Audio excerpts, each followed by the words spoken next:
What up, everyone, and welcome to Court Vision.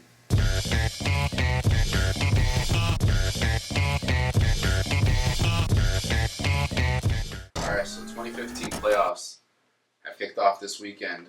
For those of you that don't follow us on Twitter at Real Court Vision, we made our predictions prior to the game starting. Alright, and these were our predictions for the series that are coming up. We all had Atlanta winning against Brooklyn. I had 5, David had in 6, Andre had 5 as well. We had Cleveland winning. I had him in 4. David had him in 5. And Andre had him in 4. Sweet. We had Chicago winning the series against Milwaukee. Me and David had him in a sweep. You had him in 6. Is this a 6? Before we move on, why did you give Milwaukee 2 games? Because, man, I think Chicago has shown us kind of 2 things this season. They've shown us that they can win like amazing games against elite teams, and then they've shown us that they can lose to, I guess, lackluster teams from time like to time. the Raptors. Okay, but you do realize that Milwaukee's an inexperienced team, and they're facing an experienced team like Chicago, right? I don't think... Honestly, I just don't think Milwaukee will get swept. I think Milwaukee is one of those teams that can grind you out and win a game or 2, possibly. I think there's a lot. There's no doubt in my mind the Bulls will win that series, but I think Milwaukee can... I don't know. I Make think it it's a interesting sweep. a little I think bit. it's a sweep. Bring out the broom on that one because they Chicago has a lot more firepower. Bigs are better. The guards are better. Everything's just and they have experience. This team was Milwaukee's put together mid-season, and I don't think they'll make it interesting. 103-91 first game, a 12-point game. Not bad, but I think when Chicago gets it clicking, Milwaukee's chances go down of winning. Yeah, obviously, but Milwaukee played a really poor game, considering. But can that happen again? Yeah, but the Bulls can also play worse. Like they have, But they have they're more more players. They have powerful. more players for them to step up. And Like be if it was like, Brandon Knight playing, I would agree. But They this should might not have traded Brandon Knight. That's a Okay, different. let's- Don't. no, We're not getting into that. All right, next series, man. So we're continuing. We're continuing. I don't care. Toronto. We have Toronto winning all in the 6. 6 guys. Shout out to Drake on that one. Yeah. Now we're moving on to the West. Me and David have Golden State winning in 4. You seem to go off track again and have New Orleans winning 1 game.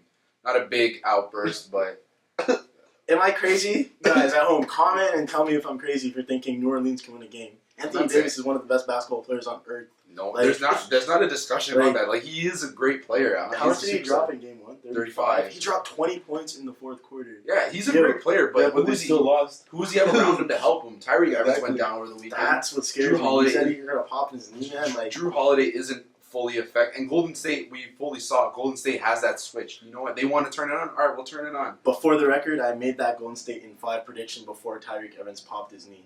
Yeah, and look what happened when you made that prediction. So I can't change You it. jinxed it. I live by my word. You Yeah, jinxed okay. Good for you on that one. But it's the sweep is coming out. So we all have Houston winning in the Dallas series. Honestly, I thought one of us would have picked Dallas on that one, and we all have it going pretty late. Me and David have it in 6, and you have it in 7, which is I have it in 6. you have it in 6. I got Houston in 6 as well. All right, my bad. I made a mistake on that one. No worries. But so yeah, it could go to a game 7. To be honest, I can see it going either way. Each team's at home, I think, would win.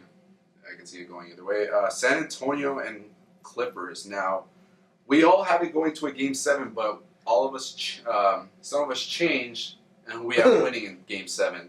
I have San Antonio. He has San Antonio, but he has the Clippers.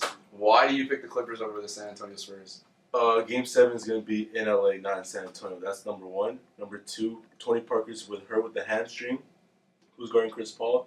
Tony Parker. If Kawhi Leonard, now this is the big key. Kawhi Leonard. Is Kawhi Leonard going to be that guy, the finals MVP like he was before?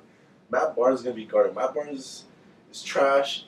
He can't keep up with Kawhi Leonard. So Kawhi Leonard should dominate that matchup. If he does, and the Spurs win. But you're telling me that Kawhi Leonard is going to show up and play like LeBron? That's not going to happen. That's why I think the Clippers will win in 7 in LA. All right, I respect that. There's not much wrong with what you said, but you seem to have the face on your expression. You're like, I don't know who to go here. Okay, guys, I want the Clippers to win this series, but the Spurs have proven time and time again. Yo, I've been counting out the Spurs since like 2009. I'm just tired of being wrong.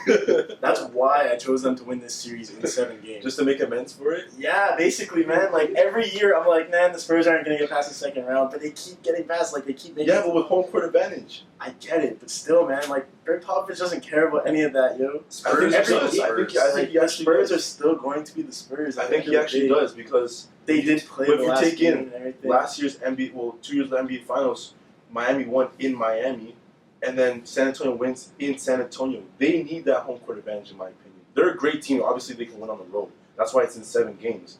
But for me, that 7th game in LA, to me, that's a big difference maker. Honestly, if the Clippers were facing Portland, I'd give it to Clippers. But the fact that they're facing such a hard team in San Antonio, I don't see Clippers getting The past basketball San Antonio. guys just don't want Chris Paul to prosper. I want Chris Paul to prosper. I want Chris Paul to prosper so badly. But, I want the Clippers to win this series, but like I don't know how it's gonna happen.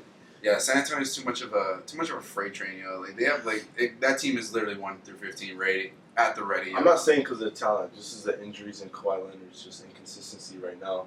Well, then if Chris Paul has to come off at one point, then you have DeAndre Jordan. Can't really play. Can play fourth quarter, but then it goes to Hack and DeAndre. Will he make his free throws at that point? Will Blake be the Blake we've seen this year, where he's like, consistent with the points, consistent with the rebounds, very good defense, but it always goes to that 3 guard and their bench. Their bench isn't that well. Jamal Crawford does his thing, great player. So after though. yeah, all right. So let's move on. We'll talk about that series another time when it gets close to the end. So we all have, except one, Memphis in 6. You have Portland in 6 actually. It seems like I'm the crazy guy with these playoff You predictions. really are, but- man. You really are. Man, Why do you get Portland series? Because coming into the series, I didn't think Mike Conley was going to be healthy. That was the honest truth. Thought wrong. Yes, I did think wrong. I own up to my mistakes. However, I'm still banking on Portland making this an interesting series. I don't think it's going to be a walk in the park, like you guys are saying. All right. That's a talented team out there, man. All right, we'll cut it that short for now. So now let's get into the first series. We're going to talk about Bulls and Milwaukee. Milwaukee. Bulls won 103-91. Derrick Rose's first game back since 2012. Playoffs, obviously, not talking about because he did play the season. And then Jimmy Butler's career high in points. Let's talk about it. Let's kick it to you first.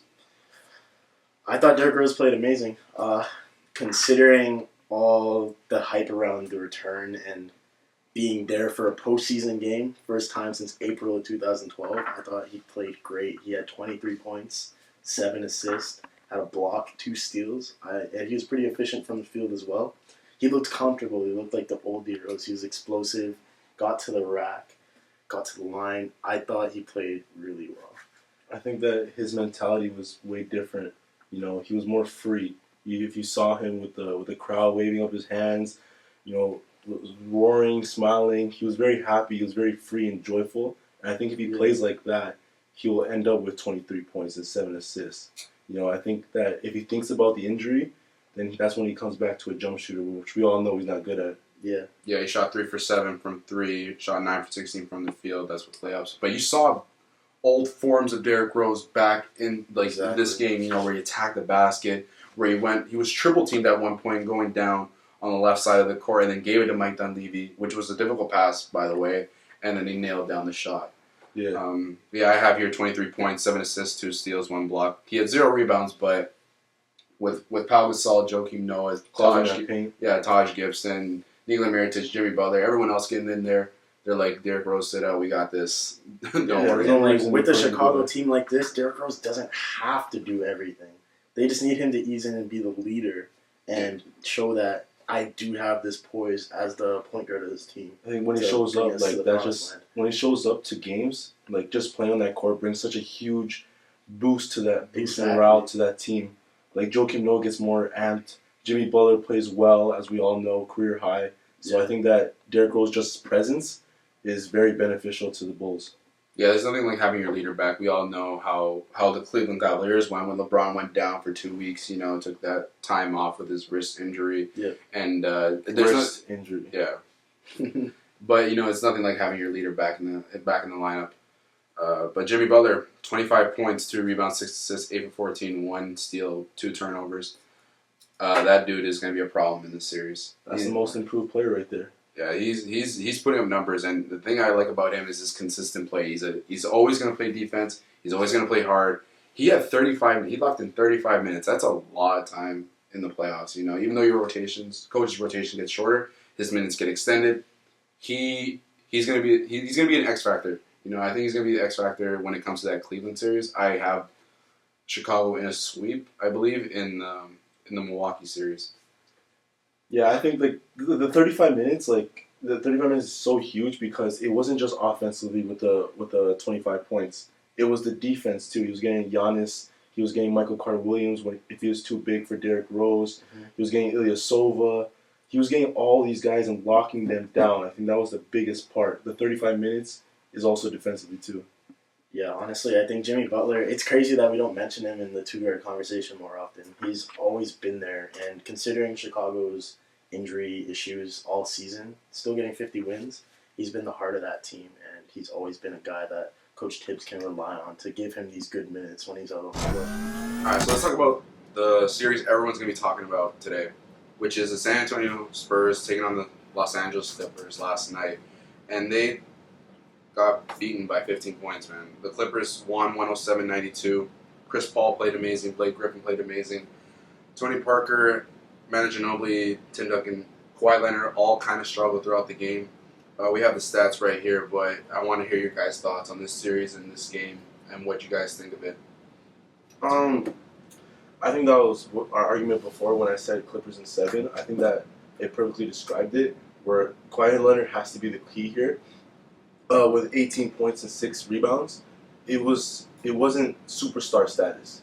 It wasn't 25 points and 8 rebounds and 5 assists. You know, it was 4 turnovers, 3 assists, 6 rebounds, and 18 points, like I said.